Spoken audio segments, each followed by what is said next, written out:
Eh bien, nous allons pouvoir commencer cette table ronde, la science et la société. Je t'aime moi non plus, c'est donc le thème de cette table ronde. Les citoyens ont-ils confiance dans les scientifiques aujourd'hui, plus ou moins qu'avant? Quels peuvent être les moyens pour éventuellement renouer le dialogue entre société et communauté scientifique? Comment faire en sorte que la recherche et les nouvelles technologies se mettent au service d'une société plus juste, citoyenne et démocratique? Et bien sûr, quel rôle peuvent jouer les musées dans tout cela? Donc, pour en parler, nous avons le plaisir de recevoir cet après-midi Marie-Françoise Chevalier-Le Guyadère, qui est directrice de l'IHEST, l'Institut des hautes études pour la science et la technologie, qui organise des formations et des réflexions sur les finalités de la recherche, ses enjeux économiques, sociaux et politiques. Joël Lemarec, bonjour. Vous êtes professeur en sciences de l'information et de la communication. Vos recherches portent entre autres sur les publics des musées. De 2006 à 2011, vous avez piloté un cluster de recherche à l'École normale supérieure de Lyon, portant sur la représentation des sciences, des technologies et de leurs usages. On aura peut-être l'occasion d'en parler. Dominique Vinck, bonjour. Vous êtes sociologue des sciences et de l'innovation, professeur à l'Université de Lausanne. Vos travaux portent sur les articulations entre sciences, techniques et société, notamment sur les cultures numériques. Laurence Monnoyer-Smith, vous êtes professeur des universités et commissaire général au développement durable, rattaché au ministère de l'Environnement. Et vous étiez précédemment vice-présidente de la Commission nationale du débat public. Vous avez mis en place notamment des dispositifs de médiation citoyenne. On aura peut-être aussi l'occasion d'en parler.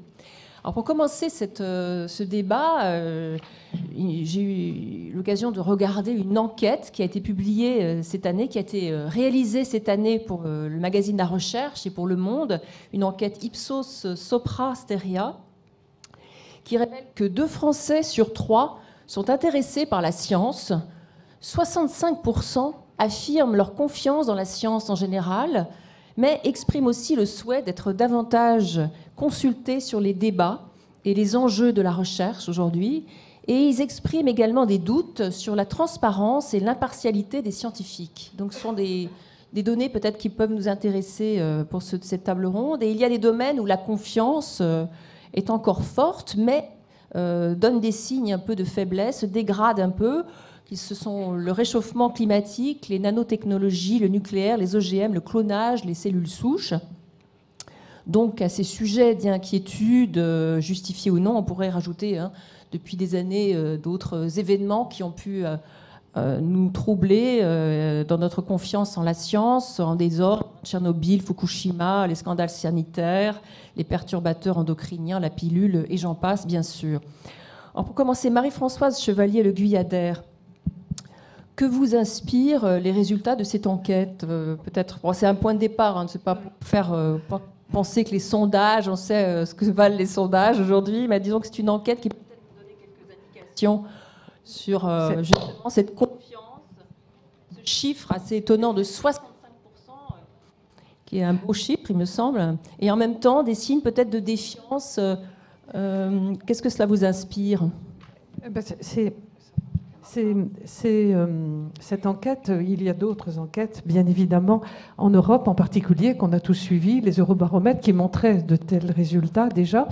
Et moi, ce que j'en dirais, une dimension qu'on peut peut-être ajouter, c'est le fait que nos concitoyens se méfient beaucoup des institutions, et en particulier aussi des institutions politiques, et donc, mais aussi des institutions scientifiques.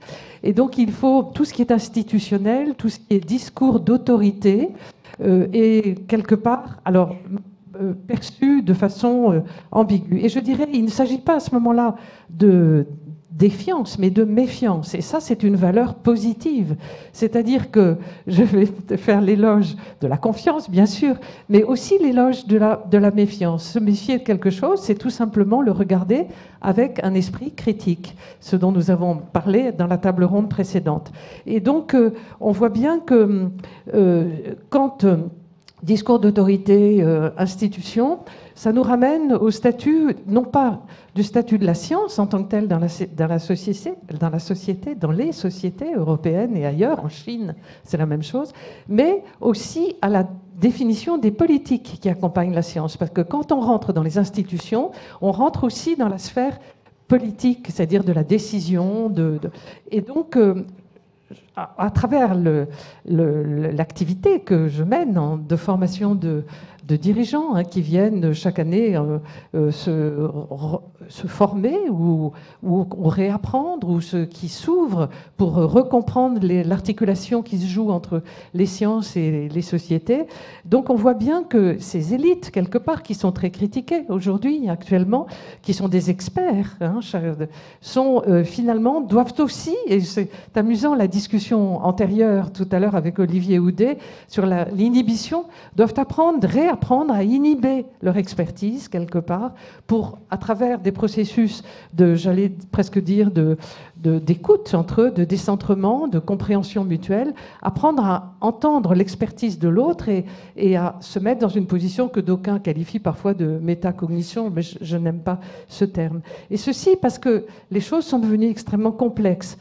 Quand on dit qu'on a confiance dans un scientifique, et moi je suis d'une famille de scientifiques, je l'ai été, je sais ce que c'est vraiment la pratique quotidienne de la science, donc je veux dire, on a confiance dans une personne qui vous raconte une histoire, celle de sa discipline, celle aussi qui est sur ses compétences très directes.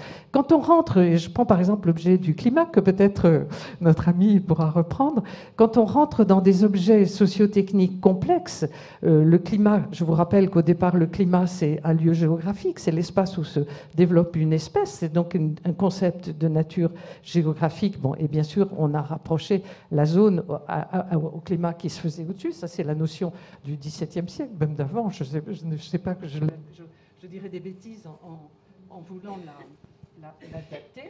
Bon, le micro. Je ne sais pas si celui-là est meilleur. Oui, voilà. Donc, et aujourd'hui, c'est devenu un objet qui est examiné par l'ensemble des disciplines scientifiques, puisque qu'elles soient de l'ordre de la science, de la technologie, des sciences humaines, de tous ordres, et c'est devenu un objet socio-économique extrêmement complexe. Donc on voit bien que le rapport de nos concitoyens à ce type d'objets et d'analyse les conduit, dans un certain nombre de cas, à adopter une attitude, un esprit critique. Et ça, c'est quelque chose, c'est plutôt une bonne nouvelle. Et les musées, c'est là que on y reviendra peut-être dans la discussion, jouent un rôle central pour créer ces passerelles et pouvoir, face à des objets qui sont de plus en plus compliqués dans la santé, dans le climat, pouvoir créer ce décentrement qui permet de comprendre ce qui se passe. Voilà. Alors, Laurence, je ne sais pas si je vais peut-être reprendre ce micro parce que celui-là ne marche pas. Voilà. Laurence Monnoyer-Smith, cette ambivalence donc, dans la relation science et société est-elle nouvelle en France? Est-ce que vous pouvez, est-ce qu'elle date par exemple de Hiroshima, ou est-ce qu'avant il y avait une confiance plus grande dans la science? Est-ce que c'est lié aussi au niveau peut-être éducatif de nos concitoyens? Non, tout à fait. C'est intéressant de resituer dans une perspective historique les relations parfois conflictuelles entre la société civile et les scientifiques. Si on se place dans une histoire courte, on ne va pas remonter au Moyen-Âge, mais si on se place dans une histoire courte, c'est vrai que on peut grosso modo considérer qu'il y a un tournant qui se dessine après la Deuxième Guerre mondiale et en particulier, alors pour plusieurs raisons. Il se dessine après la Deuxième Guerre mondiale. Pourquoi? Parce que nous sommes dans une époque où va se développer une forme de pratique scientifique qui a profondément été marquée par la Deuxième Guerre mondiale. C'est le début de la Big Science, c'est le début forcément, puisqu'il y a eu des investissements massifs qui ont été faits pendant la Deuxième Guerre mondiale, il y a eu le développement d'investissements extrêmement forts dans le domaine scientifique et qui se traduit par l'émergence donc de ces très gros laboratoires de recherche, de pratiques scientifiques un peu plus confinées qu'est-ce qu'elles avaient pu être auparavant, avec des relations entre la recherche scientifique et l'industrie qui s'est particulièrement développé pendant la Deuxième Guerre mondiale.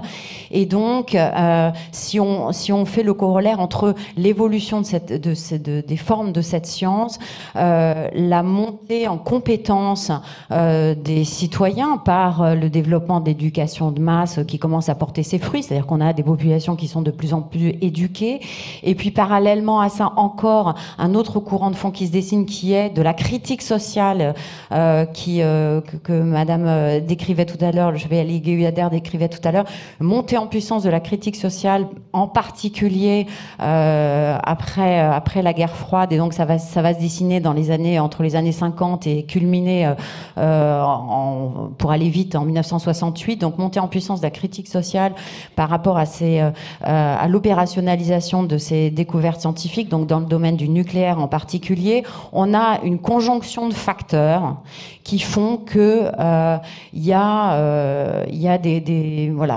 l'émergence d'une critique de la science en tant qu'elle est autorité, en tant qu'elle est institution, en tant qu'elle s'institutionnalise. Et donc, c'est un processus relativement long qui se met en place, qui culmine dans la critique antinucléaire et environnementaliste à la fin des années 60, avec la mise en place, en particulier en France, de la politique nucléaire, de développement des centrales nucléaires.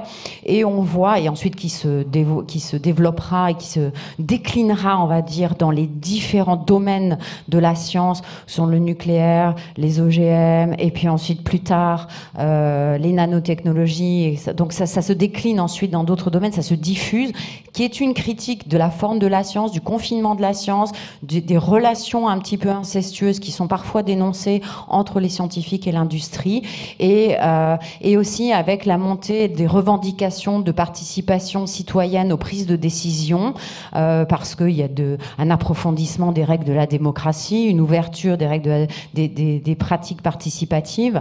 On lève aussi la chape de plomb qu'a été la guerre froide, où il y avait forcément, on était tous contre l'extérieur, et donc on était très soudés les uns aux autres. Si vous levez ce couvercle-là, eh bien, il y a une possibilité d'expression de la critique sociale qui est très forte, et on voit se scinder finalement assez fortement à la fois le maintien d'une confiance dans la science, dans le savant en tant qu'il est figure de savoir, et ça reste très fort, et en même temps une critique dans la science en tant qu'elle est autorité, en tant qu'elle est pouvoir décisionnaire, en tant qu'elle implémente dans la société, dans les pratiques quotidiennes, des modes de vie. C'est-à-dire via les centrales nucléaires, mais pas que. Les centrales nucléaires, c'est, on va dire, le point le plus visible, mais pas que. C'est-à-dire aussi tout le développement d'une offre de produits, de services qui reposent sur des technologies nouvelles dont on peut considérer qu'elles n'ont pas forcément fait l'objet de discussions, dont elles n'ont pas fait l'objet d'une forme de légitimité démocratique. Et donc, il y a aujourd'hui, donc vous voyez, à la fois c'est pas neuf, mais on voit ce processus depuis plus d'un demi-siècle maintenant, qui est une revendication d'une forme de participation à la fois à la recherche fondamentale et aux thématiques sur lesquelles porte la recherche fondamentale, et à la fois à leur déclinaison industrielle et politique. Dominique Vinck, vous souhaiteriez intervenir sur cette question de la confiance des citoyens envers la science et d'un développement d'un esprit critique, justement? Oui, mais je pense que je ne dirais rien de différent de ce qui a été dit jusque maintenant. C'est-à-dire, on entend souvent dire que le public se méfie de plus en plus des sciences, et on voit bien avec les statistiques, et notamment l'Eurobaromètre, que ce n'est pas le cas. Globalement, il n'y a pas d'érosion de la confiance dans la science, ou en tout cas très très faiblement. Par contre, ce qui apparaît très clairement ici, et dans les données de l'Eurobaromètre, c'est bien une différenciation entre confiance dans la science et confiance dans les chercheurs, qui d'un côté, de ce côté-là, ça se maintient bien. En gros, la population a une confiance très très forte, et 65%, c'est très faible. Les chiffres montrent plutôt qu'on est 90, 95, voire plus, selon les domaines. Par contre, il y a une méfiance croissante par rapport aux institutions, notamment par rapport aux institutions scientifiques, en particulier par rapport à l'expertise, quand l'expertise intervient pour dire nous on sait, on va vous dire ce qui est bon, là il y a clairement une méfiance qui a pris beaucoup d'ampleur je dirais, au cours du temps, notamment avec les développements technologiques qui ont été évoqués, nucléaire, OGM, etc., y compris avec des incidents au passage qui ont presque tourner en ridicule l'expertise scientifique, notamment avec Tchernobyl, avec ce nuage qui s'arrête à la frontière française. Il n'y a pas mieux pour décrédibiliser l'expertise qu'une histoire comme ça. Donc il faut vraiment bien différencier. C'est comme si les citoyens, même n'étant pas nécessairement proches de l'activité de recherche, font quand même une différence entre le chercheur et l'expertise, entre le chercheur et l'institution. Et derrière l'institution, c'est bien la question des politiques, l'orientation des politiques scientifiques, sur quoi travaille-t-on, sur quoi mettons l'argent, parce que globalement, les chercheurs ne sont pas libres de travailler sur n'importe quel sujet. En gros, l'argent oriente très très fortement les développements scientifiques sur certaines choses particulières. Justement, cette question de l'autonomie, de l'indépendance des scientifiques par rapport à l'argent, par rapport aux industriels, c'est une question qui intéresse beaucoup les citoyens. Absolument, et les scientifiques aussi. Oui. Les scientifiques aussi, les chercheurs aimeraient être plus autonomes, beaucoup de chercheurs aimeraient être plus autonomes, mais la réalité, quelles que soient les disciplines, même les sciences humaines, les sciences sociales, ne sont pas nécessairement mieux loties.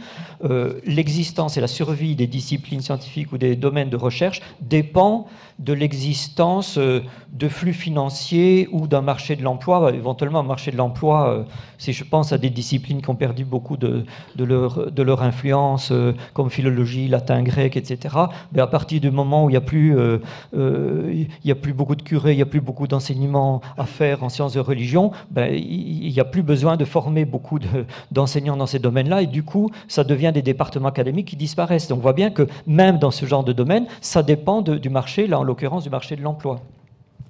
Joël Lemarec, je l'ai dit, de 2006 à 2011, vous avez dirigé une étude très poussée, multidisciplinaire, dans une région précise, c'était la région Rhône-Alpes, sur le thème justement de la relation entre citoyens et sciences. Qu'en est-il ressorti justement ? Alors, voilà. On va voir si ça marche. D'abord, merci. Alors, je suis ravie d'être là aujourd'hui. Juste, je le dis parce que on est ravis. J'étais, mais aussi particulièrement là. Enfin, dans ce qui me concerne, j'ai commencé. En fait, ma vie a été très fortement influencée par la Cité des sciences et de l'industrie, puisque je suis rentrée en tant qu'animatrice mi-temps à l'ouverture. Et en fait, mon intérêt pour les sciences s'est transformé à ce moment-là, puisque je me destinais à faire des sciences, on va dire, et je me suis intéressée aux sciences. Enfin, la Cité des sciences, comme le Palais des Découvertes, a suscité des vocations. Voilà. On est heureux de l'apprendre. Voilà. Alors, en fait, c'était pas vraiment une étude, mais c'était une communauté académique de recherche, qui regroupait beaucoup de chercheurs en sciences humaines et sociales s'intéressant aux sciences, en littérature, en sociologie, en philosophie, en histoire, en sciences de l'information et de la communication, en sciences de l'éducation, j'en passe, en économie. Et donc, en fait, on s'était donné un programme de 4 ans pour étudier du point de vue de ces disciplines-là la science. Donc, forcément, on était... Mais juste avant d'en parler, je réagis quand même parce qu'en fait, c'est pas vraiment du coup une étude qu'on a fait, c'est plutôt qu'on s'est donné un espèce d'espace d'objets et de frontières des études de sciences. Qu'est-ce qu'on peut étudier à propos des sciences ? Alors depuis je dirais des approches les plus, qu'on va dire, internalistes, c'est-à-dire des personnes qui s'intéressent vraiment à des raisonnements formels, ou à la mathématisation de la connaissance, jusqu'à des personnes qui s'intéressent à des aspects extrêmement politiques ou à la transformation des rapports au savoir. Donc c'est tout le spectre des rapports au savoir et des modes de production de la science qui étaient étudiés, mais qui étudiaient d'ailleurs dans toutes ce qu'on appelle les science studies ou les études de sciences. Mais juste un mot par rapport à cette question de confiance-défiance, parce que ça m'intéresse particulièrement, puisque en fait c'est encore une fois aussi à la Cité des sciences que j'ai appris un certain nombre de choses. Et si je suis en effet surprise qu'il y ait toujours cette stupeur quand on s'aperçoit que les gens manifestent une confiance à l'égard de la science, ou en tout cas et donc ce qui est un peu inquiétant, c'est cette stupeur répétée. Comment ça se fait que les gens aient confiance à la science ? C'est ça, ce qui est une vraie question, en tout cas une vraie question d'études de science. Mais aussi l'autre chose, c'est que il me semble en fait que la méfiance ou l'inquiétude, l'énorme préoccupation à l'égard de la science ou de la recherche, elle est venue des chercheurs eux-mêmes. Elle est venue dans les années 70, notamment avec Lévy-Leblond, qui va être là, disons, les chercheurs eux-mêmes ont prôné une autocritique des sciences parce qu'ils étaient extrêmement préoccupés de l'écart qu'il pouvait y avoir entre les idéaux aussi du rapport à la science, disons, l'idéal comme ça d'un fonctionnement de la société qui se ferait à base de la raison, qui serait expurgé aussi des conflits d'intérêts, qui nous ferait de nous une communauté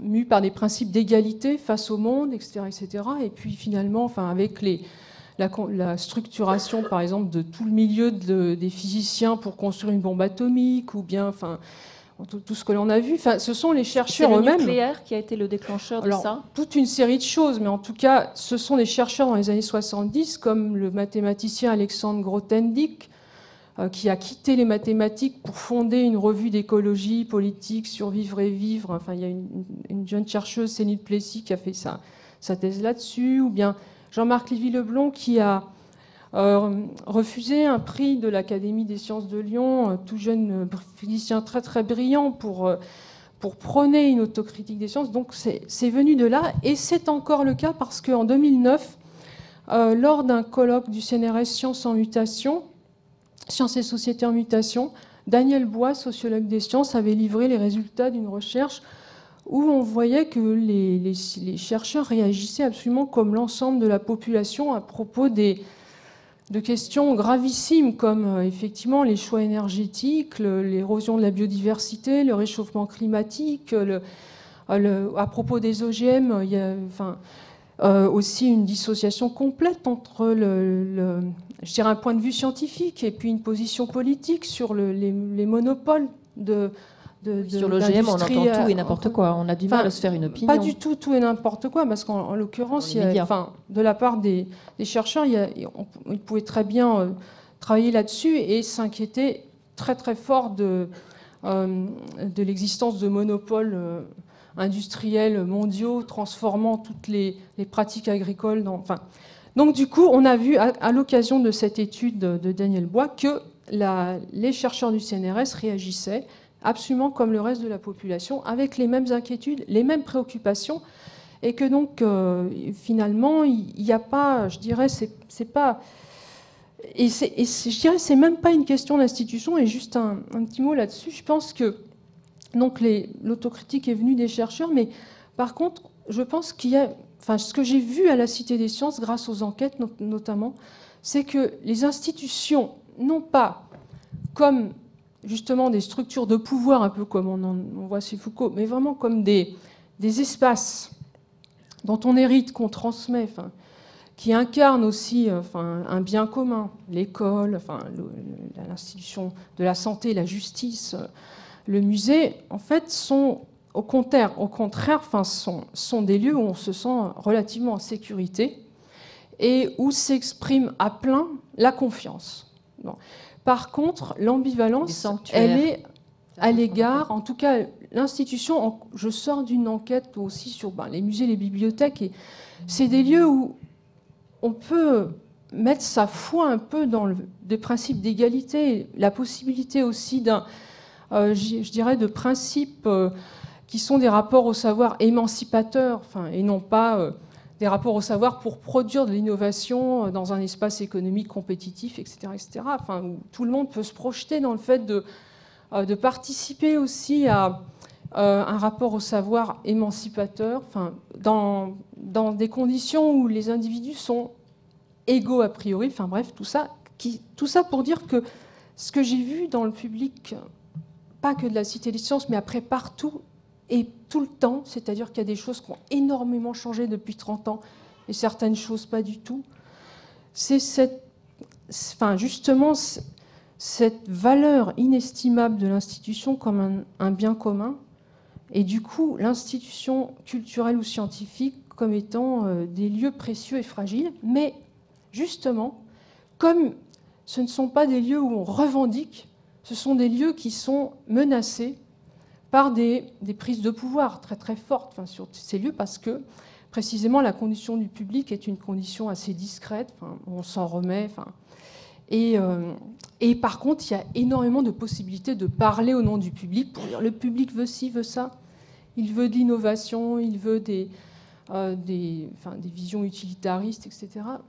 Et là, pour le coup, il y a une distinction très très forte entre une condition du public qu'on a tous, c'est nous, et puis, je dirais, une utilisation des figures du public pour conduire des politiques, justifier des transformations, aussi proposer une espèce de réorientation, Bernard Schill va en parler probablement demain, des politiques scientifiques pour s'éloigner de cette vision de la recherche un peu au nom d'une production de savoir qui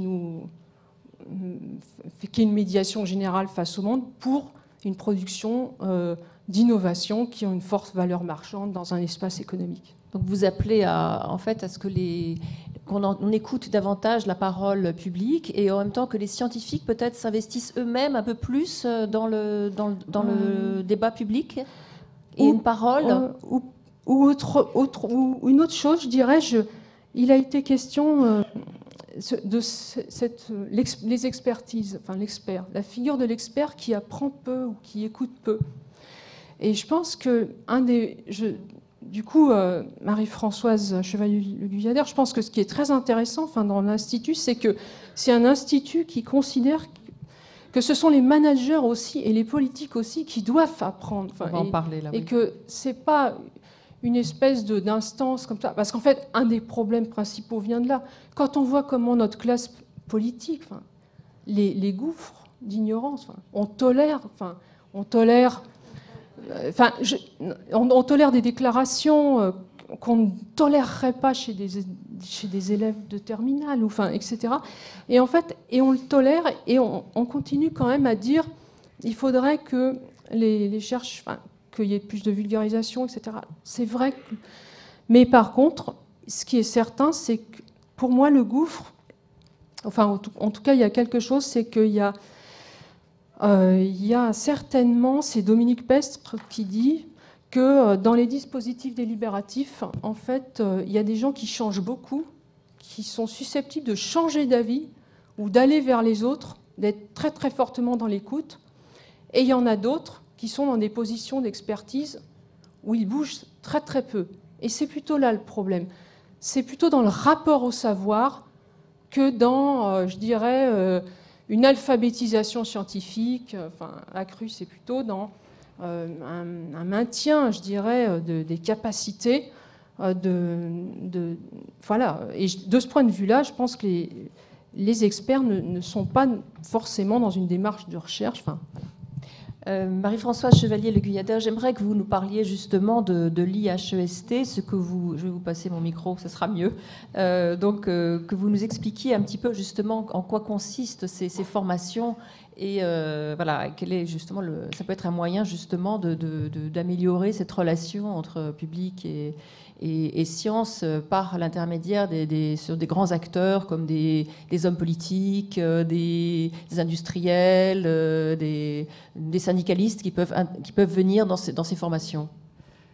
Oui, c'est vrai que quand on avait réfléchi à la création de cette structure, mais qui est un élément d'un dispositif beaucoup plus global, c'était bien parce qu'il y avait la Cité des Sciences, des musées, mais il n'y avait pas de lieu formel où des personnes qui exercent vraiment des responsabilités puissent revenir pour se confronter à la transformation de leur pratique et réfléchir de façon transversale avec des représentants de tous les domaines de la société aux enjeux des sciences et des technologies. Voilà, c'était tout simple.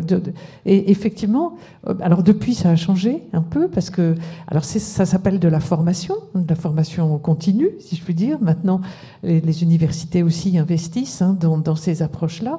Et donc, c'est presque, je considère que nous sommes finalement dans une sorte de réseau qui doit mailler le territoire parce que tout un chacun doit pouvoir trouver à un moment de sa vie la capacité d'aller se ressourcer quelque part, parce que l'expérience montre que nous avons tous des représentations, et nous avons fait une enquête par exemple sur les représentations du numérique dans le réseau. Maintenant, ils sont 500 les personnes qui ont suivi l'Institut, mais à l'époque ils étaient 300. Et donc on voit bien que des ingénieurs ont certains types de représentations, des scientifiques d'autres, des élus encore, des syndicalistes, des journalistes. Et autour du numérique, il y avait 4 univers de discours. Un discours sur les données et le droit, donc le discours où la donnée se vend, l'économie des big data, enfin toute une représentation autour de ça. Une représentation autour de la vie quotidienne et de la santé, donc l'impact sur le numérique. Un troisième sur la gouvernementalité, c'est-à-dire comment collaborer finalement, et un quatrième autour de la créativité, l'apprentissage, enfin les opportunités. Et on voyait bien que ces univers de discours, 2 étaient très structurés sur les données et le droit, la vie quotidienne et la santé. C'était surtout les ingénieurs qui le portaient, les gens qui étaient passés par des formations assez importantes. Par contre, les femmes étaient plus dans l'apprentissage et la collaboration. Mais chacun pouvait avoir plusieurs univers de discours. Et quand il s'agit de prendre une décision, il faut passer de l'un à l'autre et savoir changer, je dirais, créer les interfaces nécessaires. Donc c'est difficile. Et c'est ce que l'on a fait avec ce groupe-là. Enfin, il y avait une centaine d'analyses. Bien évidemment, nous sommes tous concernés. Je veux dire, c'est-à-dire que donc la question, c'est de savoir à quel moment. Et j'étais très heureuse de l'échange antérieur parce que hier, nous étions au cabinet de la ministre de l'Éducation nationale sur une réunion pour développer tout ce qui relève de l'esprit critique. Et donc, il y avait un philosophe dont j'ai oublié le nom qui a créé une fondation à la Fondation de France pour l'éducation à la philosophie. Et il nous dit, les maîtres mots que moi, quand je vais, il intervient dans énormément d'écoles, mais en primaire, des débats philosophiques en CP, CM1. Et donc, en disant, moi, les 2 maîtres mots, c'est questionnement, étonnement, et puis intelligence collective. Je me suis tournée vers lui, je lui dis, ce sont les mêmes que j'utilise à l'Institut pour les grands, si je puis dire. Donc, on voit bien que nous avons à revenir sans cesse sur ces valeurs-là, parce que c'est pas parce bien évidemment, il faut, comme le disait Olivier Houdet et Tadei, c'est tôt que ça structure, peut-être même sans doute avant l'âge de 3 ans, je veux dire. Mais après, tout au long de la vie, il faut savoir revenir sur ces postures-là. Laurence Monnoyer-Smith, donc sur ces questions de confiance entre la science et la société, vous connaissez bien ce sujet. Vous avez vous-même entrepris des débats sur le terrain. J'aimerais que vous nous en parlez, par exemple dans la Meuse, à propos d'un centre d'enfouissement de déchets nucléaires en 2013, ou pour débattre de l'implantation d'un parc éolien offshore en Normandie. Vous avez été amené justement à créer des débats avec les populations locales. J'aimerais qu'on parle d'exemples un peu concrets aussi de ces questions société et sciences. C'est vrai que Joël faisait référence tout à l'heure aux pratiques délibératives. Il y a des lieux comme ça, les musées en sont un. Il y a des espaces d'échange.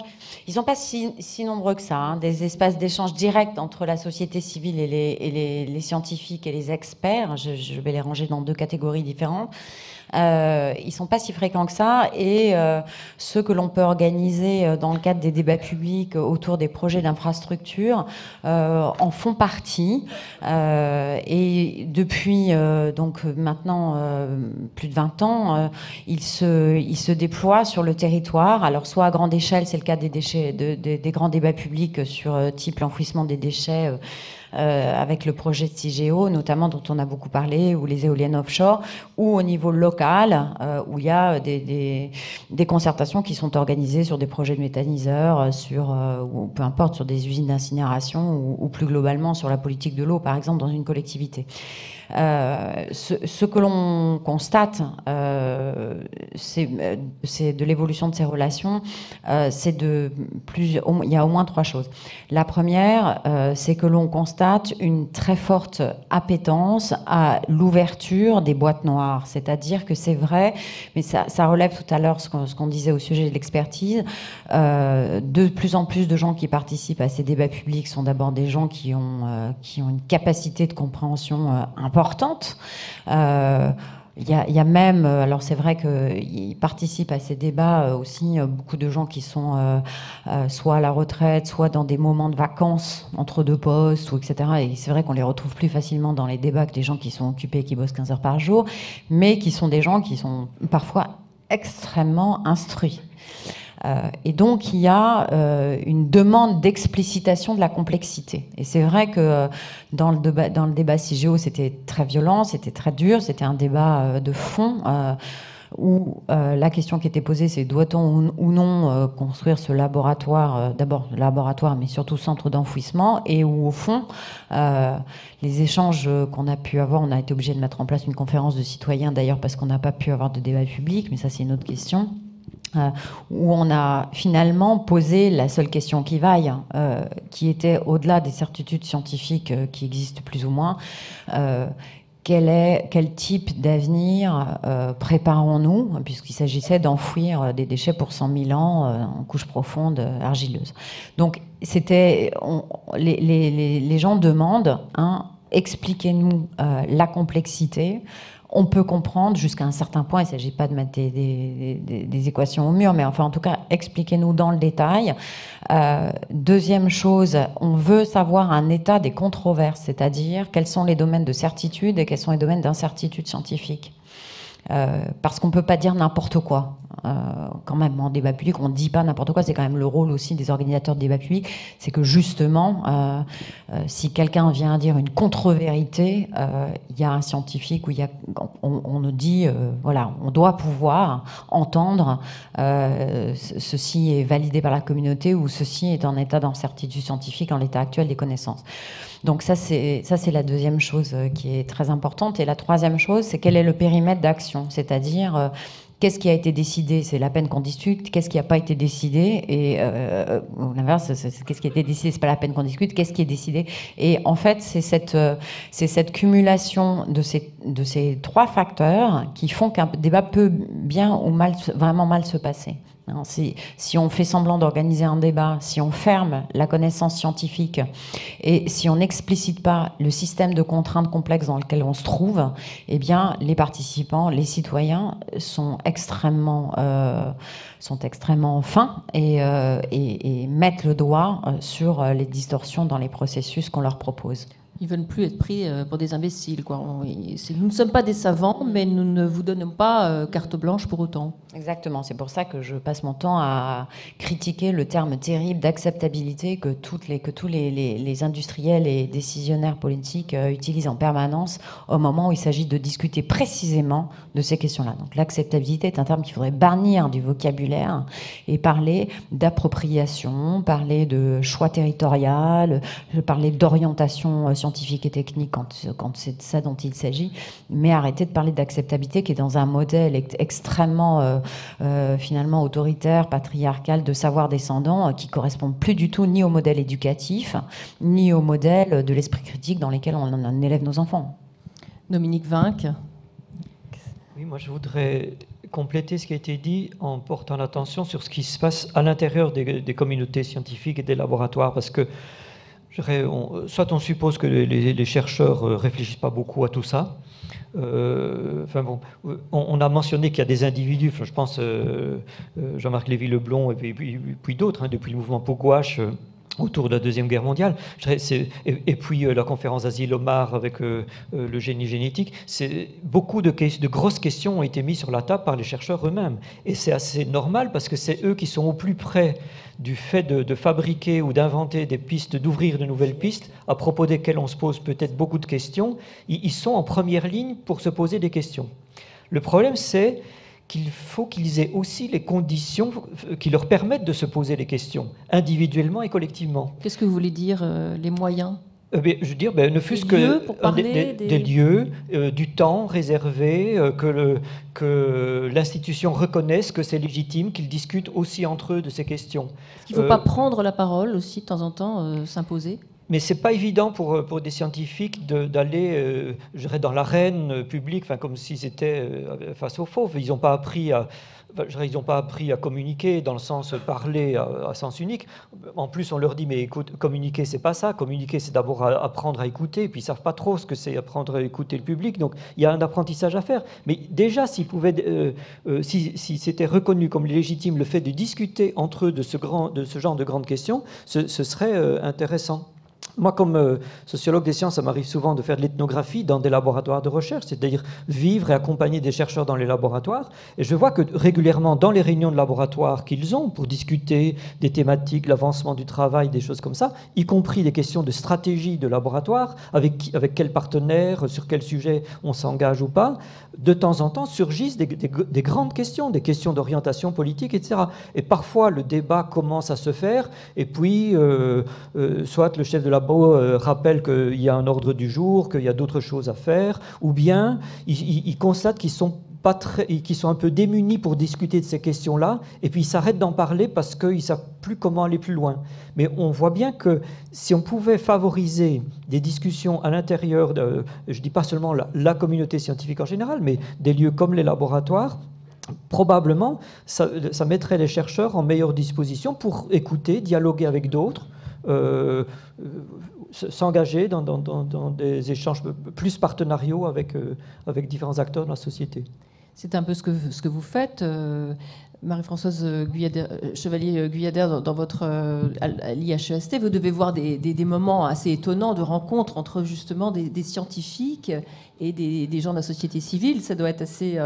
justement, ça doit être des occasions pour eux, pour les scientifiques aussi, d'exprimer certaines choses vis-à-vis de la société.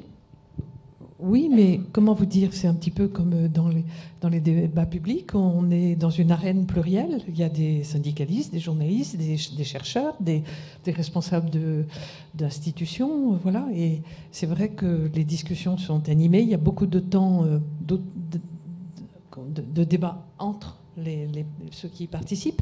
Alors, mon regret, c'est effectivement, on voudrait qu'il y en ait beaucoup plus qui puissent venir. Bon, mais ça, c'est une autre aventure qui va peut-être se dessiner. Bon, mais c'est vrai que ce que dit Dominique est tout à fait vrai. C'est un vrai souci j'ai toujours rêvé, ça fait un petit peu snob ça, mais à Harvard, il y a une université qui s'appelle la Kennedy School, des jeunes thésards, en l'occurrence c'était un de mes fils qui était là, et ben ils allaient, quand ils avaient le temps, ils allaient suivre un cours à la Kennedy School en économie, alors qu'ils étaient biologistes, où il y avait cette espèce de mouvement permanent d'idées et de confrontation. Alors là c'était effectivement... dans le monde, au sein même du monde académique, mais l'économiste, il reflète une dimension de la société, de même que le sociologue, de même que et donc c'est une manière aussi d'appréhender la complexité des choix relatifs aux sciences et aux technologies. Mais effectivement, donc j'appelle de mes voeux à ce qu'un jour il puisse y avoir ce type d'approche au sein de nos universités, avec la liberté, effectivement, ce que dit Dominique, la liberté d'y aller, de s'y inscrire comme on veut. Voilà. Joël Marek, je suis sûre que vous avez des choses à dire sur la responsabilité des scientifiques. Alors, oui, alors d'ailleurs, de ce point de vue-là, je dois dire que, je me rappelle d'une période de ma vie où justement j'ai bénéficié à plein, mais sans même me rendre compte que je pouvais rentrer dans les laboratoires, je demandais du matériel, à l'époque, voilà, on m'accueillait, etc. Alors aujourd'hui que je suis... enseignant-chercheur, et que je vois la charge qu'on a, et si quelqu'un m'appelle en me disant est-ce que je peux vous prendre 2 heures pour faire ci, faire ça. Oui, j'ai eu du mal à vous joindre d'ailleurs. Je remercie tous les gens qui m'ont, à l'époque, je me souviens, et je trouvais ça tout naturel. Et c'est ça que je trouve assez remarquable et que je trouve ce qui doit être précieux, c'est si ces fameuses institutions du savoir et de la culture, si on peut maintenir suffisamment de jeu et de marge pour le dialogue, pour que des gens puissent trouver tout naturel d'y venir, de rentrer, d'assister aux cours, etc. Alors après, évidemment, on peut pas à la fois être continuellement évalué pour voir si on a bien travaillé ou si on s'est On n'a fait que discuter et en même temps être complètement disponible, etc. Parce qu'il y a une chose aussi, on est dans une forme de tension très forte qui est discutée, mais pas que dans le milieu scientifique, je pense dans l'ensemble, je pense dans l'ensemble des espaces sociaux. Alors, c'est que il y a, je pense qu'il y a quand même une forme de tentation de gestion de l'activité humaine pour produire. Les sciences humaines et sociales sont prises là-dedans.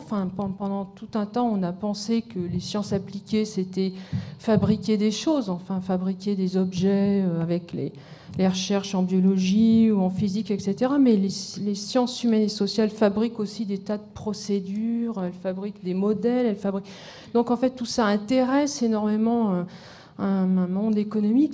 Et il y a l'idée qu'on doit tous produire, et qu'il y a une équivalence entre science, savoir, production d'innovation, flèche du progrès, tous en route et de manière accélérée si possible.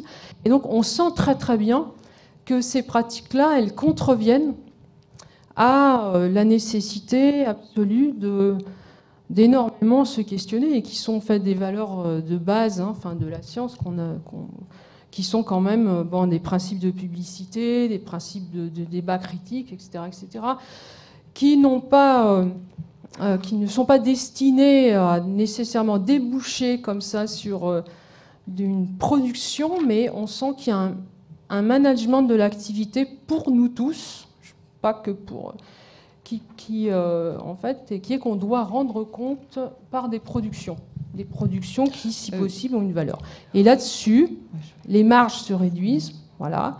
Et aussi, je dirais, les frontières peuvent se creuser.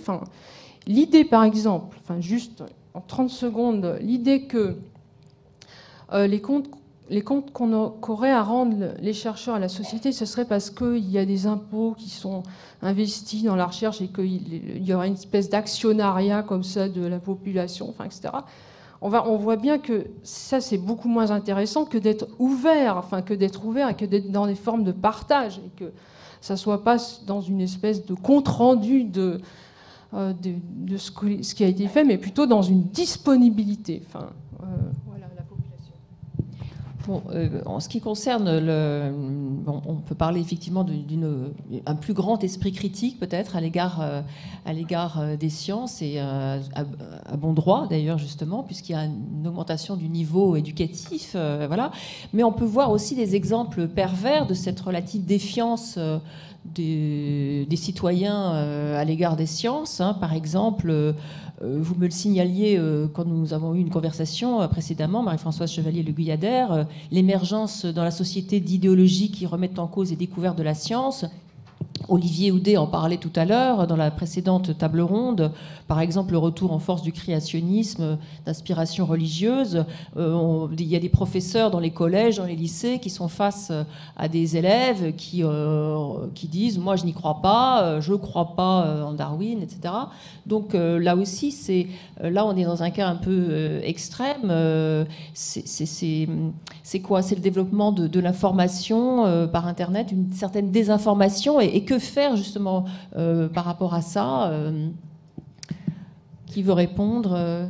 Dominique Vinck? Juste pour rajouter un petit mot à ça, c'est juste, on a ce genre de phénomène, c'est effectivement problématique, mais c'est pas que du côté de mouvements sociaux.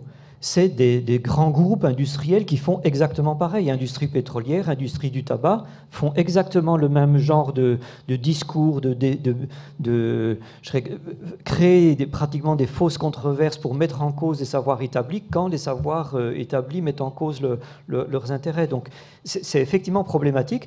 Ça fait partie de la dynamique collective dans la société, d'avoir une diversité d'acteurs. Mais il n'y a pas que des mouvements sociaux, genre créationnisme, etc. C'est un exemple. Voilà, c'est un exemple. Qui est assez concret parce que c'est ce que vivent beaucoup de professeurs. Mais il y en a d'autres, effectivement. Vous avez raison, il y en a tellement. Mais la mise en cause des conclusions du GIEC sur la question du climat, parce qu'il y a une industrie pétrolière qui n'avait vraiment pas d'intérêt à ça, je dirais le sabotage des investissements de recherche faits pendant pendant longtemps par l'industrie du tabac pour essayer de chaque fois miner les évidences acquises, etc. Enfin, oui, on voit même des gouvernements, on a l'exemple actuel de gouvernements qui et on a ça, sans doute on a ça le dans le domaine réchauffement des climatique, OGM, voilà, avec un vice-président américain qui est créationniste. Enfin, c'est des questions, effectivement, entre autres, qui sont dans l'actualité.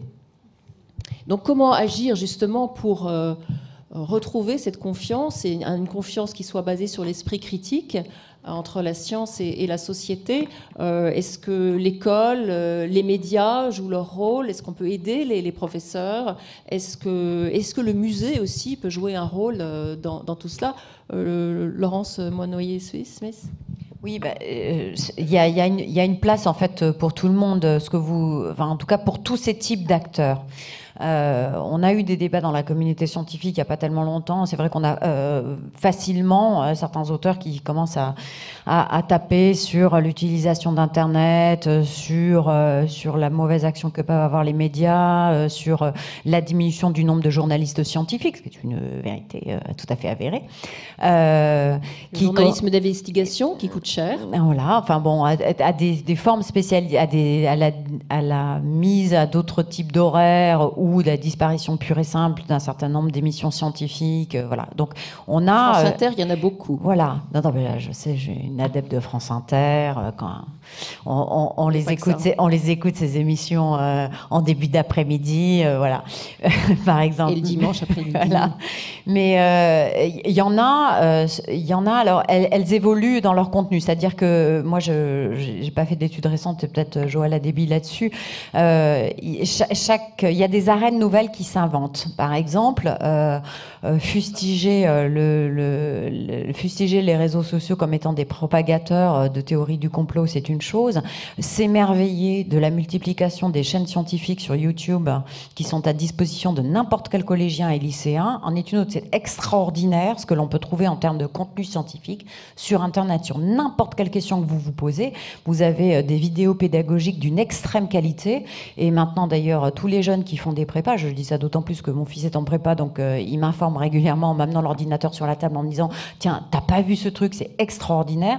Il y a des jeunes, très jeunes, très jeunes. Alors, ils ne s'appellent pas journalistes scientifiques, on pourrait dire que ce sont des nouveaux médiateurs scientifiques qui font des expériences pour vous expliquer absolument tout et n'importe quoi de l'évolution du magnétisme des pôles à toutes sortes de phénomènes, y compris en sciences humaines et sociales, des historiens, des sociologues, des économistes. Donc, il y a quand même, et il faudrait sans doute que la communauté scientifique ou que la communauté éducative, qui est un peu prompte à taper sur Internet et un peu prompte à taper sur les réseaux sociaux pour valoriser ces contenus scientifiques qui existent et qui sont de très grande qualité. Donc, il y a des choses. Je pense qu'il ne faut pas non plus... Enfin, il y a aussi une petite... moi, je trouve qu'il y a aussi un petit aggiornamento à faire de critique un peu facile des médias, alors qu'il y a des contenus qui sont à disposition des enseignants, dont la tâche est certes pas facile, mais pour expliquer énormément de choses. Donc ça c'est un lieu. Les musées sont un autre lieu et on a vu... Alors, bon, là, je vais vraiment dire un mot parce que c'est vraiment la spécialité de Joël, sur l'évolution de la muséographie scientifique qui montre comment on accompagne, comment la muséographie a évolué pour accompagner des nouvelles formes d'apprentissage par des muséographies d'immersion expérientielles qui permettent de s'adapter à toute une série de publics. Donc moi, je pense pas qu'il faille pleurer Margot là aujourd'hui. Il y a sans doute à valoriser davantage des contenus qui existent et qui sont utilisés par certains éducateurs. Et puis, il y a des lieux qui sont aussi des lieux plus profanes, des lieux d'échange quotidien, et là où je parle de toutes ces formes d'échange et de délibération qu'on a dans l'espace public et qui existent quand on vous demande de participer à une réunion communale pour savoir, ou à un échange sur Internet pour savoir s'il faut construire un pont au-dessus de Nantes, à Nantes, pardon, au-dessus du fleuve. Il y a des échanges de fond sur des contenus scientifiques. Quand on parle d'un aéroport, quand on parle des éoliennes offshore, on parle de transition énergétique, on parle de changement climatique, on donne des données, tout ça a des forts contenus scientifiques. Donc il y a de multiples espaces où ça peut se faire, et je pense qu'au lieu de déplorer sans doute la disparition de certains médiateurs, on devrait se réjouir de l'existence et de la montée en puissance d'autres. Oui, encore faut-il avoir les moyens de bien faire le choix entre les bons et les mauvais, avoir cette capacité de le faire. Joël Lemarec, vous souhaitiez intervenir ? Voilà, alors à propos de ça, alors c'est peut-être sur la question aussi de dire comment retrouver la confiance, etc. Enfin, en fait, c'est ça qui peut-être... on a peut-être envie parfois de se poser autrement les questions, puisque pourquoi on voudrait s'occuper de reconquérir un petit peu, comme des fois certaines marques disent, il faut une fois qu'ils ont grillé toutes leurs cartes dans des stratégies de séduction, d'influence, etc., il faudrait retrouver la confiance perdue. Enfin, je pense qu'en fait, beaucoup d'institutions n'ont pas du tout perdu la confiance, mais par contre, il y a un danger, il y a un danger de la perdre. Ça, c'est sûr. Et c'est plutôt, c'est pas retrouver la confiance, c'est plutôt comment la cultiver, et aussi comment préserver des milieux riches et fragiles et complexes. Parce que finalement, on a quand même cette espèce d'injonction à une transformation permanente, comme si l'ensemble de la société était une forme d'expérimentation où tout pourrait être... et le public...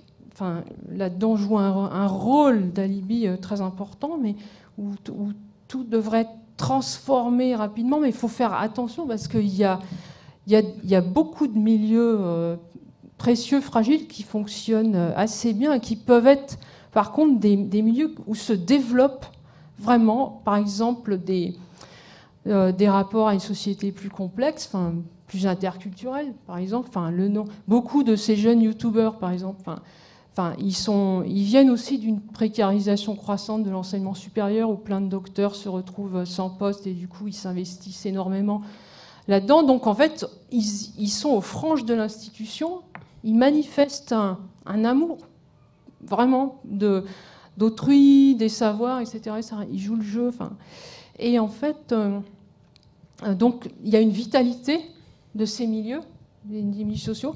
Mais par contre, là où je suis tout à fait d'accord avec Olivier Lasvernias tout à l'heure, c'est qu'il y a des problèmes vraiment de fond qui n'aident pas, quoi. La ségrégation sociodémographique ou les priorités politiques, etc. Et donc, je pense qu'il y a vraiment parfois presque une sous-estimation, comme si on voulait que finalement un monde disparaisse un peu. Comme ça, ce serait enfin fini, on pourrait enfin... Alors qu'en fait, non, c'est d'une résistance absolument incroyable parfois.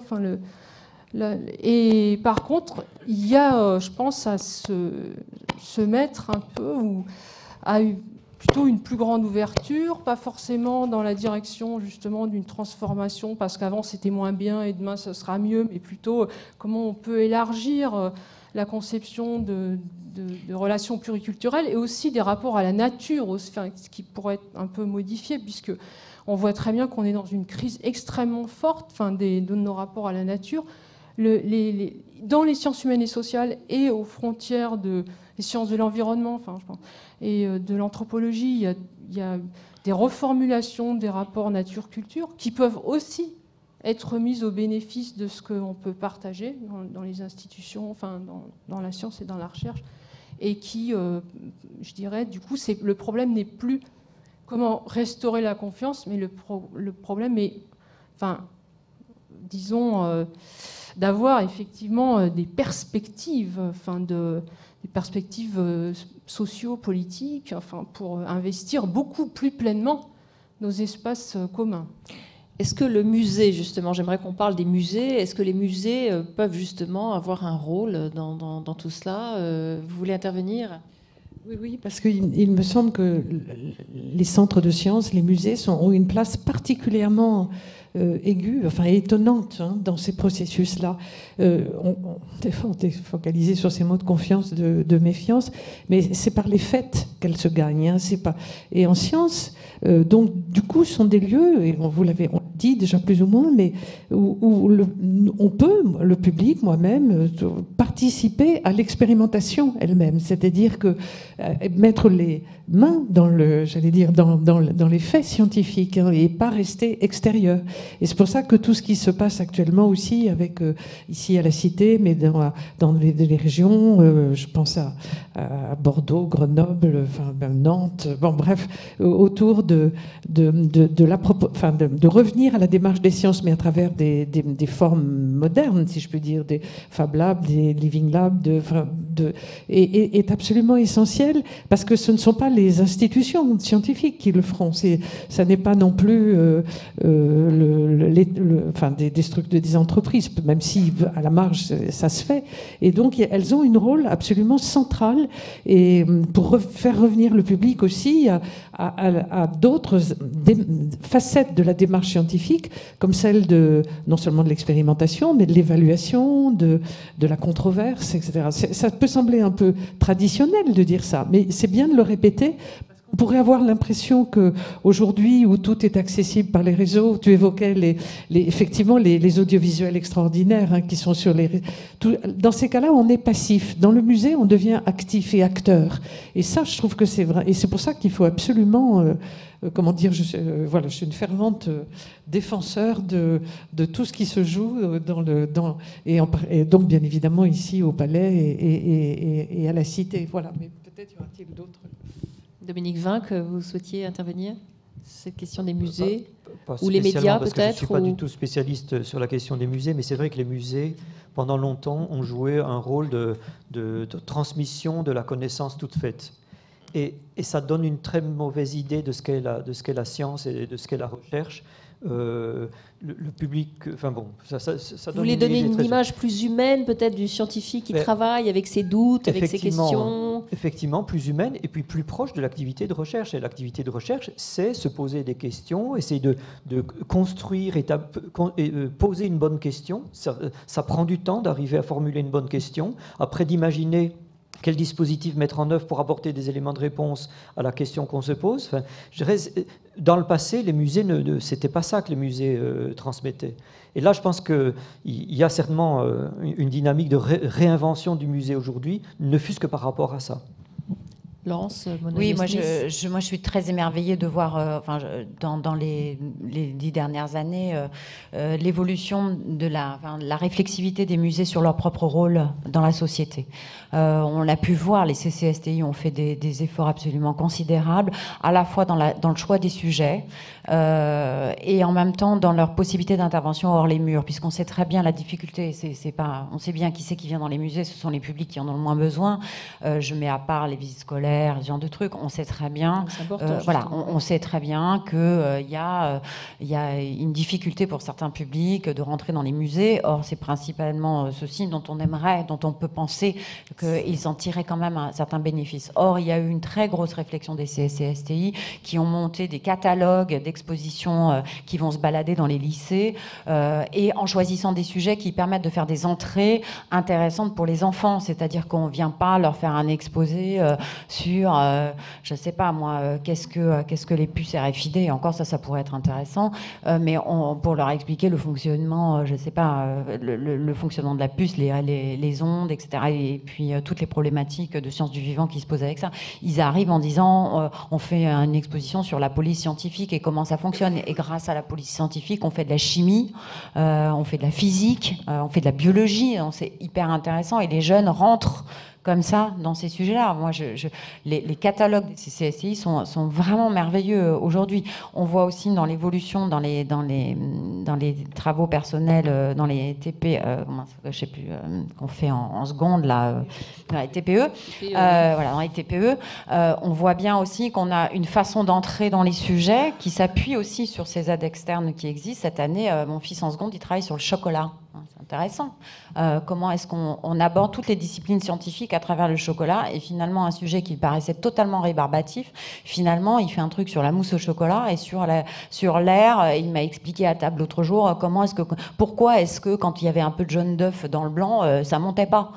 C'est extraordinaire. Et on voit comment en fait l'école s'approprie et les musées ont joué un rôle là-dessus parce qu'ils sont aidés par la CCSTI.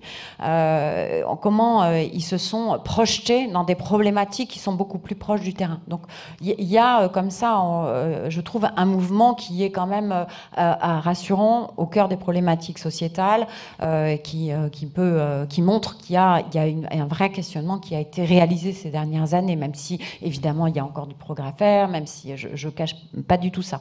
Et qui sont aussi des lieux de débat, c'est-à-dire qu'on voit aussi apparaître des espaces d'expression où les gens peuvent s'exprimer sur certains sujets. Hein. On l'a vu notamment sur les problématiques des ondes relatives aux antennes relais, où il y a eu des expositions comme ça qui ont fait l'objet de vraies discussions.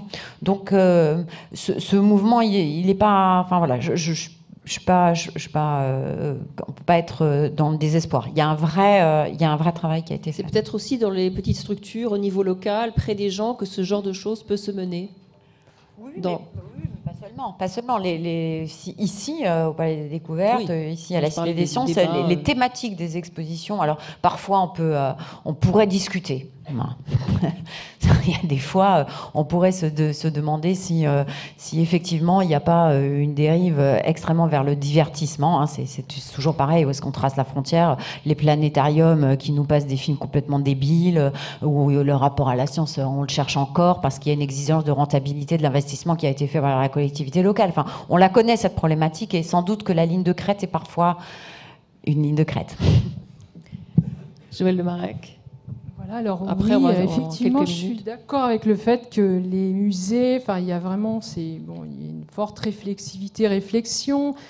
Les musées de sciences, Univers Sciences, l'OCIM, l'AMSTI, la FEMS, les musées de société, musées de sciences, enfin, il y a vraiment... Et il y a aussi, alors, il y a une chose à propos aussi des musées qui est, je trouve, une action, en tout cas c'est que c'est des lieux où justement on est public, où on voit le public, où cette condition d'être public s'exprime, et c'est parfois pas tant de faire des choses très différentes, etc., mais d'être dans des pratiques d'attention forte. Parce qu'en fait, c'est quand même le fait d'être public, enfin, je pense à des philosophes comme Dewey, enfin, la condition du public qui est... Enfin, dans ces lieux protégés où on est dans des situations sûres pour, disons, voilà, pas être dans des rapports sociaux agonistiques, ou etc., mais où c'est tout à fait remarquable. Enfin, et je trouve que les musées sont des lieux où justement on voit cette condition du public qui souvent est très minorée parce que le public est considéré ou rabattu sur... des clients, des consommateurs, des usagers, des administrés, etc. Il faudrait toujours qu'ils soient plus actifs, qu'ils s'expriment plus, etc., etc. Mais en fait, c'est des conditions qui, au plan démocratique, ont une grande valeur. Enfin. Donc, d'ailleurs, ça rejoint aussi des formes aujourd'hui de philosophie morale qui sont des épistémologies de l'attention où on fait on prend le temps et où aussi on est dans des pratiques de scrupule, de tact, et les musées, ce sont des hauts lieux de ce scrupule, de cette attention, où il y a le public. Enfin, on voilà. prend le temps, peut-être aussi. Et où on est soi-même public, on voit le public, et cette condition d'être public en démocratie aujourd'hui, elle est exercée, elle s'exerce. Merci beaucoup. Vous vouliez intervenir encore, peut-être, non ? Je propose que nous passions à la salle, au public. Il y a sûrement des questions dans la salle. Oui. Monsieur.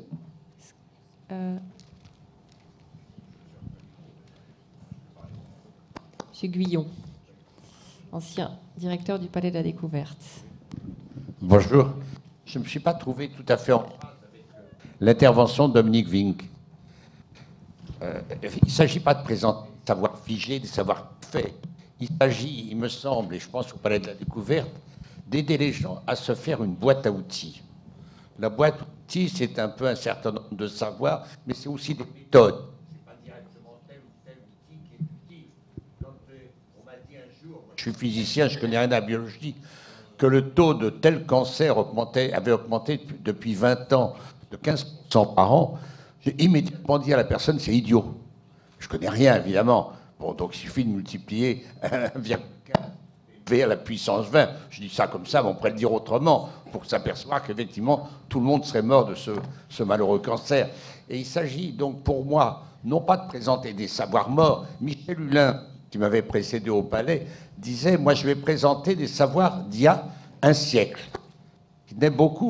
On est là pour effectivement faire une sorte de gymnastique, de pratique. Ça n'empêche pas qu'il y ait des débats de société, ça n'empêche pas qu'on va tourner le débat, mais on a nécessairement besoin de ces endroits.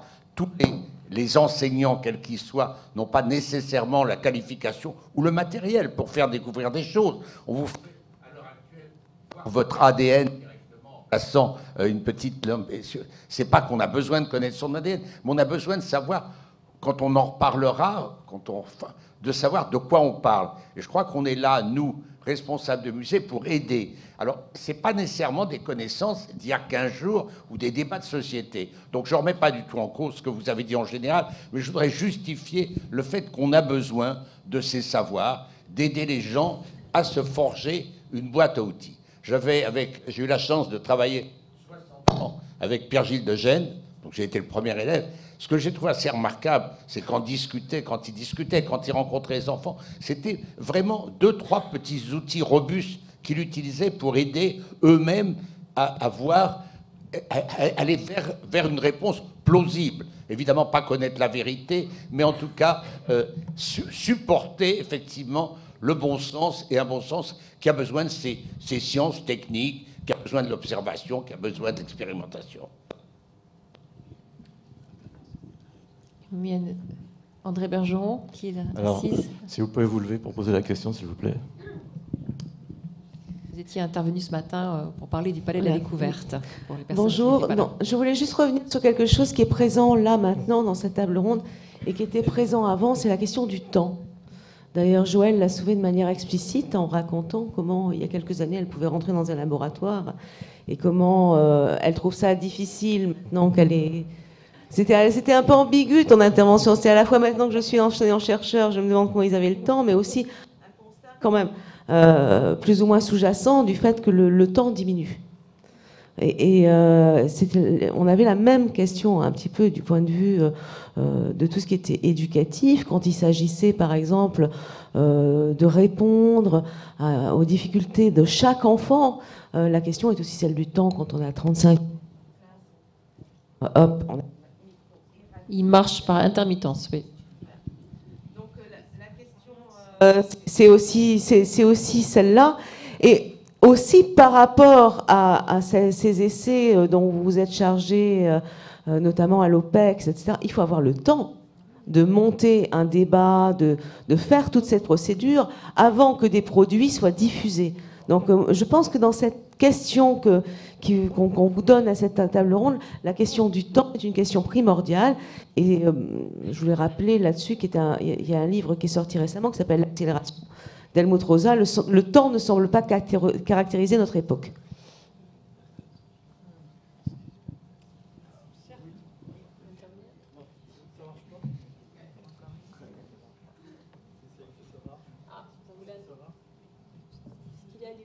Est-ce qu'il est allumé déjà?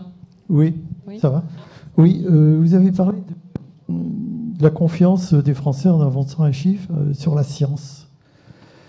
Alors, est-ce qu'il a été fait une analyse de ce que les Français comprennent par science?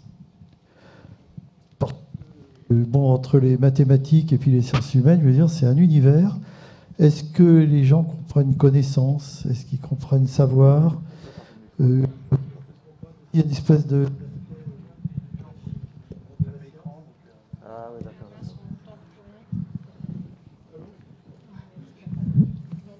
Est-ce qu'il y a un autre micro?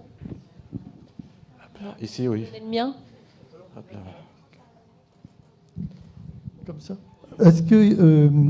moi, il y a un mot qui a été prononcé sur l'estrade que j'avais entendu prononcé par M. Léna à une conférence au Palais de la Découverte, c'est l'émerveillement. L'émerveillement. Et il me semble que les musées pourraient susciter cet émerveillement. Vous pensez qu'ils ne le font pas? Moi, je suis un scientifique et Il y a un problème, je pense, aussi de transmission. Peut-être que si vous vous levez, ça marchera mieux. Je ne sais pas. Hein. C'est une hypothèse. Beaucoup de choses dans les musées scientifiques, excusez-moi, c'est un peu bébête. Hein. Et des fois un peu archaïque. Hein. Je pense au Palais des Découvertes, bon, c'est facile de critiquer. Il y a des immenses lampes. Oui, les jeunes font plus d'optique dans les lycées. C'est fini, on n'en fait plus. Alors je vois pas à quoi c'est. Bon, bah, c'est bien, mais je veux dire, moi, ma génération, ça disait quelque chose, c'est fini, ça. Oui, je ne sais pas si il y a une réponse. Mais oui, moi, je vous rejoins.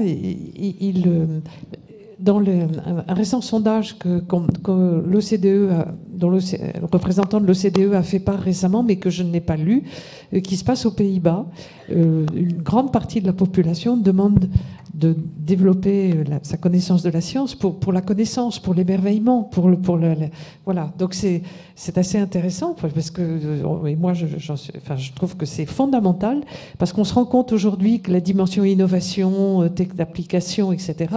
Elle remplit tout un espace de plus en plus ces dernières années et on est en train de redécouvrir, ne serait-ce dans les analyses des processus de créativité, etc., l'importance des représentations de l'imaginaire, de l'émerveillement aussi, que l'on a minimisé toutes ces dernières années. Donc je pense qu'on va revenir aussi, mais les musées ne l'ont pas minimisé pour autant. Hein. Mais dans le bruit public, dans le débat public, on est totalement focalisé sur les questions d'innovation et beaucoup moins sur les questions de connaissances, donc de recherche de nouveautés, d'inconnus, d'incertitudes. Voilà. Et ça va revenir, je suis certaine. Alors, sur qu'est-ce que les Français entendent par science, en fait, je ne sais même pas si cette question... parce qu'en fait, c'est des halos, en fait. Enfin, même nous, quand nous discutons, en fait, il y a des... Je me souviens de quand il y a eu le mouvement des chercheurs... Enfin, c'était au tout début des manifestations, enfin, c'était le processus de Bologne.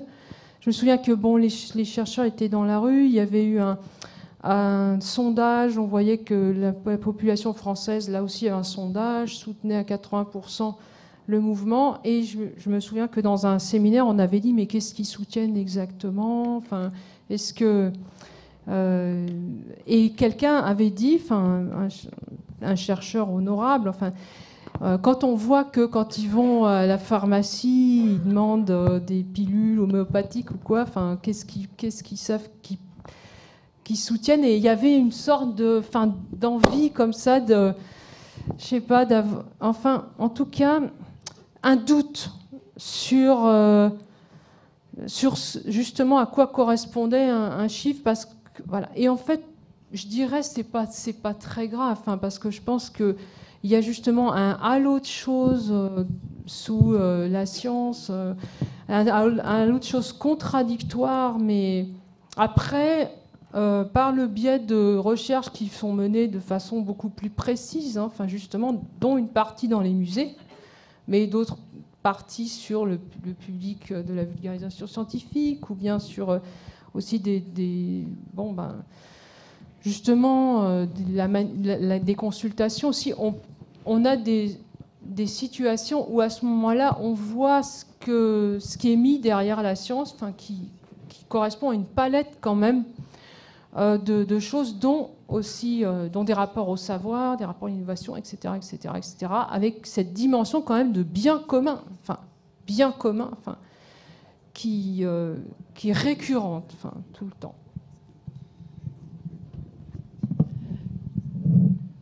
Quelqu'un veut poser une question ? Oui, j'ai une question. J'ai un micro qui... Je vois Bonsoir. pas. Ah, pardon. Je suis là pour que ça marche mieux. Il paraît que si on se met debout, c'est mieux. Je suis Adeline Rispal, je suis architecte scénographe et je travaille depuis... Parlez un petit peu plus fort, ça va en plus. D'accord. Je m'appelle Adeline Rispal, je suis architecte scénographe. Je travaille depuis longtemps dans les musées, dont les musées scientifiques. S'il est vrai que les musées scientifiques se sont plus appropriés que d'autres musées les sciences de l'éducation, les recherches en pédagogie, les recherches... Néanmoins, on sait qu'on n'est encore peut-être pas allé assez loin Mais je veux parler plutôt justement des passerelles qui pourraient exister entre toutes ces recherches et les musées scientifiques et les autres musées. On sait que le public n'est pas une masse informe assimilable à des segments de population, à des segments sociaux, économiques et autres, ou d'âge, ou d'autres classifications. On sait aujourd'hui que le public, c'est une multitude de visiteurs, tous différents, et que chacun perçoit l'exposition différemment. C'est-à-dire qu'il n'y a pas deux visites possibles identiques, et même un même visiteur va, s'il visite plusieurs fois la même exposition, la verra différemment. Donc, une fois qu'on part de ce constat, qui est quand même assez une sorte de changement de paradigme, comment fait-on aujourd'hui, finalement, pour davantage tenir compte de cela? Est-ce qu'il existe aujourd'hui des recherches qui sont faites transdisciplinaires entre les sciences de l'éducation, justement, qui aujourd'hui sont confirmées beaucoup par les neurosciences, plus des sciences humaines? Est-ce qu'il y a des milieux dans lesquels il y a des groupes transdisciplinaires qui réfléchissent, qui analysent la perception des expositions, autrement que par des enquêtes que je dirais souvent assez aléatoires et légères et dont on a les résultats depuis des années et qui ne nous comblent pas? Qui veut répondre? Oui, c'est justement à vous que je m'adressais. Il y en a beaucoup, il y a tout un secteur de recherche quand même. Là, il y a Jean Davallon. Oui, Jean Davallon, je connais. Et il y a quand même, la lettre de l'OSIM publie énormément de choses. Et en fait, il y a énormément d'approches qui sont développées, qui sont publiées. Il y a des approches, justement, de type sociographique.